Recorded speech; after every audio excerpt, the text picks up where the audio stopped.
Okey, hari ini saya terbaca satu laporan yang dikeluarkan oleh Sinar Harian bertarikh 22 Jun hari Selasa ya.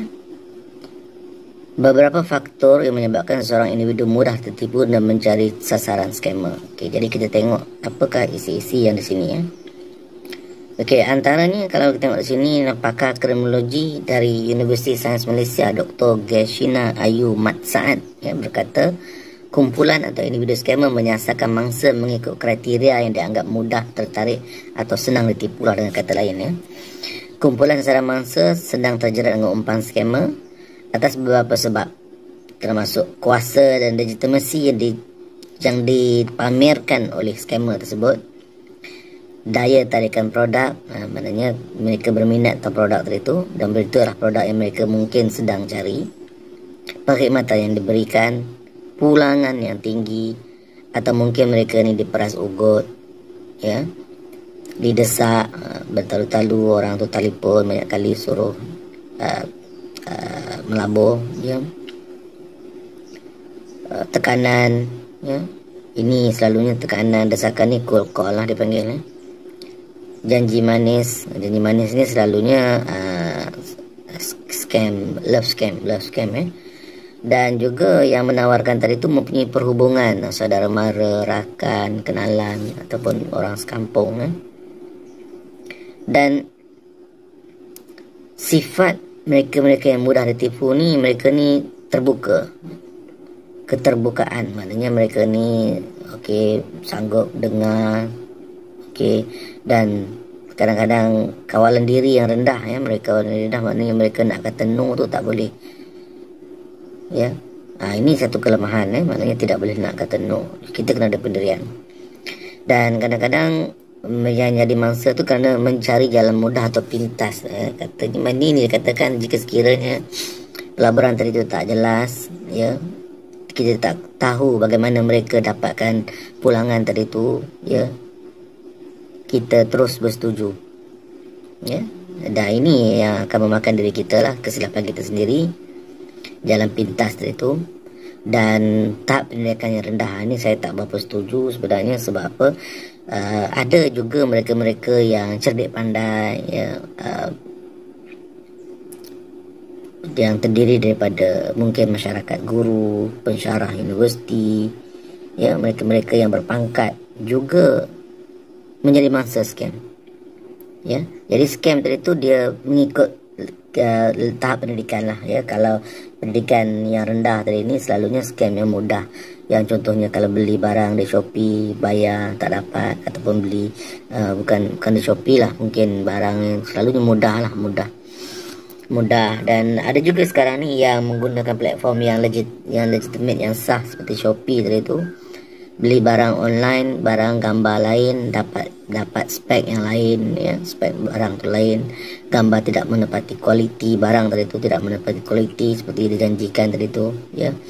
Dan mereka yang cerdik pandai mungkin ditipu pelaburan yang mungkin puluh ribu, ratus ribu, melibatkan saham ataupun melibatkan cryptocurrency ya. Jadi dua peringkat yang berbeza, jadi tidak mengambil kira tahap pendidikan ya. Mereka juga terdedah kepada penipuan ni lah ya. Kita tengok di sini ni. Okey, ini gambar Dr. Geshina Ayu tadi ya. Okey, dan dikatakan di sini ni kebarangkalian untuk jenayah scam ni terus berluasa juga tinggi apabila berlakunya dalam talian seperti Facebook dan media sosial. Ini 24 jam 7 hari 24/7 kita akan terdedah kalau kita selalu terdedah kepada maya tadi ni ya, dalam Facebook, dalam WhatsApp group, kadang-kadang Telegram group lah ya, sama ada private ataupun public. Kadang-kadang kita terdedah ya, bagi banyak kita terdedah kepada social media tadi ni, lagi tinggi risiko. Jadi kita sendiri perlu ada kemampuan untuk menapis maklumat yang datang kepada kita ni. Dan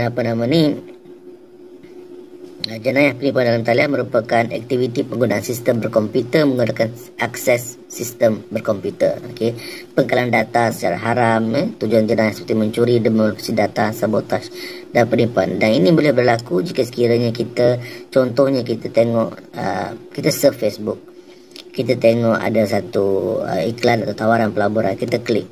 Dan jadi tak semena-mena kita akan dihubungi oleh ejen. Kita mungkin kata kita tak ada bagi maklumat, tapi bila kita klik tadi tu, dia akan dapat berhubung dengan kita dan mungkin dia akan dapat nombor telefon kita dan terus berhubung lah. Dan kadang-kadang juga kita subscribe yang dalam atas talian atau online tadi tu, kita beri maklumat. Jadi perlu diingatkan supaya kita ni tidak terlalu mudah untuk berkongsi maklumat, nama, nombor IC. Dan kadang-kadang bila sesuatu, contohnya kita di alam maya tadi tu ada suruh daftar dan kononnya peluang untuk menangnya hadiah. Dia minta nama, minta nombor IC, minta bank account, kononnya nak masukkan wang hadiah, ya, minta tarikh lahir. Jadi perlu diingatkan beberapa fakta yang penting: nama kita, nama ibu, ya, mother's maiden name, tarikh lahir kita, nombor IC kita, ya, dan nombor account bank. Itu antara benda-benda yang maklumat kritikal yang kita tidak boleh berkongsi lah, ya. Sebab apa? Sebab ini menyenangkan mereka untuk hack account bank kita. Jadi kadang-kadang kita sedang tengok account kita dah kena hack, ya. Jadi okey, ada banyak lagi kalau dia baca sini ni. Okey, jadi antara apa yang saya nak perkatakan tadi tu ialah maklumat atas talian tadi. Jangan terlalu mudah untuk kita berkongsi lah. Ya, selebihnya tadi anda tengok Dr. Geshina ni, dia kata kajian Interpol pada 2015 mendedahkan ramai individu mengeksploitasi kelajuan, kemudahan dan akses, ya, dan kemampuan merahsiakan identiti internet untuk melakukan pelbagai jenis jenayah, rentas sempadan, masa dan kumpulan sasaran. Ini yang dikatakan tadi tu, kumpulan sasaran tadi tu. Kumpulan sasaran tu mungkin berbeza, mungkin mengikut kumpulan umum, mengikut kumpulan kumpulan education mereka, jenis kerja mereka, ya, ataupun gender, perempuan. Dan juga ada juga yang mereka target kepada golongan-golongan, contohnya macam ibu tunggal, ya, dan mereka-mereka yang agak berumur, contohnya kalau love scam ni kita tengok yang golongan ibu tunggal ataupun yang berumur, love scam tidak mengira gender, mungkin lelaki, mungkin perempuan akan terkena. Kita baca hari-hari di situ. Okey, dan suka juga saya untuk berkongsi di sini, tengok 5 modus operandi scam popular tadi ni, ya. Ini okey, yang pertama ialah panggilan telefon. Penipuan didatangi oleh warga tempadan warga asing ini membuat panggilan telefon secara rambang dengan mendakwa mewakili mana-mana institusi kewangan. Ini selalu kita ni. Dan jika sekiranya kita tak kenal, tak tahu, rasa syak, terutama kalau ada telefon sebelah malam atau Sabtu atau Ahad, ya, bank tak beroperasi Sabtu Ahad dan bank tidak menggunakan nombor handphone. Tapi perlu ingat, kadang-kadang nombor yang keluar di paparan skrin kita ni nombor bank yang betul. Bila kita call, dia akan pergi ke nombor bank. Tapi ingat, skrin tadi tu itu boleh diprogram. Mereka mungkin guna nombor lain untuk panggil kita, tapi skrin tadi tu dia skrin lain yang keluar tadi tu, ya. Dan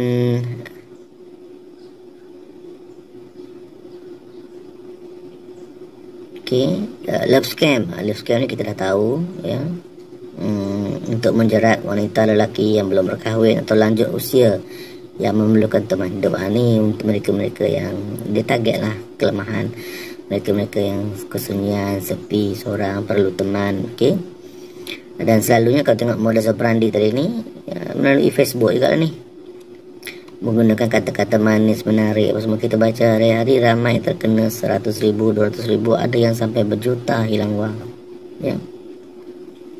Okey, minta tolong dapatkan wang, masukkan, bila dah wang dimasukkan, mereka akan menghilangkan diri lah. Dan penipuan black money tadi ni, ini jenis yang agak dah lama lah, ya, melibatkan mata wang asing atau lebih black money scam selalunya dipelopori oleh warga Afrika dengan memperdaya mangsa dikenali melalui sosial media juga. Okey, sosial media, ingat sosial media, kita terdedah kepada risiko-risiko ni melalui sosial media. Untuk mengeluarkan sejumlah wang, kononnya membeli sejenis bahan kimia, mencuci wang dan dijanjikan hasil yang lumayan lah. Jadi macam mana mereka buat? Okay, selalunya menggunakan wang kertas hitam bersaiz dolar Amerika Syarikat. Kononnya wang kertas tulen sahaja dihitamkan untuk disedut keluar negara tanpa dikesan pihak berkuasa. Wang tersebut kononnya kekayaan bekas diktator yang meninggal dunia. Mangsa ditawar sebahagian dari kekayaan tersebut bagi membantu membiayai kos membeli cecair kimia untuk membersihkan wang tersebut. Mangsa terberdaya dengan tawaran dan sanggup mengeluarkan jumlah wang yang banyak untuk membeli cecair yang dikatakan mahal itu. Setelah memperolehi wang daripada mangsa, suspek menghilangkan diri. Jadi ini kita tengok, ini dikatakan sifat keterbukaan, sifat kita nak jalan pintas, nak cepat kaya. Tengok di sini pada peringkat awal lagi, kita dah tahu apa yang kita terlibat ni adalah benda yang salah dari segi undang-undang. Ya, jadi di situ kita tengok siapa yang perlu disalahkan lah, ya. Dan ini parcel scam. Okey, ini parcel scam ni, ini pun sekarang ni masih banyak berlaku, ya. Okey, selalu juga sama juga ni melalui sosial media juga, berkenalan melalui sosial media, kononnya ada parcel tanda persahabatan lah, apa parcel tersangkut apa semua. Jadi kita kena bayar untuk dapatkan parcel tersebut. Jadi bayarlah konon-konon cukai apa semua. Dan bila kita bayar online, kita pergi ke, contoh dia kata ambil lah dekat KLIA ke, di mana pejabat custom ke mana ke, benda tu sebenarnya tidak wujud lah, tidak wujud, kena tipu lagi lah. Dan seterusnya penipuan SMS jabatan bertuah apa semua, mengatakan kita menang jabatan bertuah apa semua, berhubung, dan mereka akan berlakon seolah-olah berjaya, tahniah, happy, dia suka, dia dekat sebelah sana. Kita pun dengar betul lah dia ni happy, excited untuk kita sebab kita menang kononnya. Dan kita membayar sejumlah wang untuk mendapatkan hadiah. Dan bila dapat wang, situlah kita termasuk jurat. Okey, jadi itu antara scam dan juga modus operandi lah, ya. Saya bacakan tadi ini adalah sumber PDRM yang disiarkan oleh Sinar Harian lah, ya. Jadi setakat itu saja. Saya akan bersiaran lagi untuk berkongsi maklumat lebih lanjut. Ingat, laporan yang salah dari itu kita jangan terlibat, kelak akan memakan diri.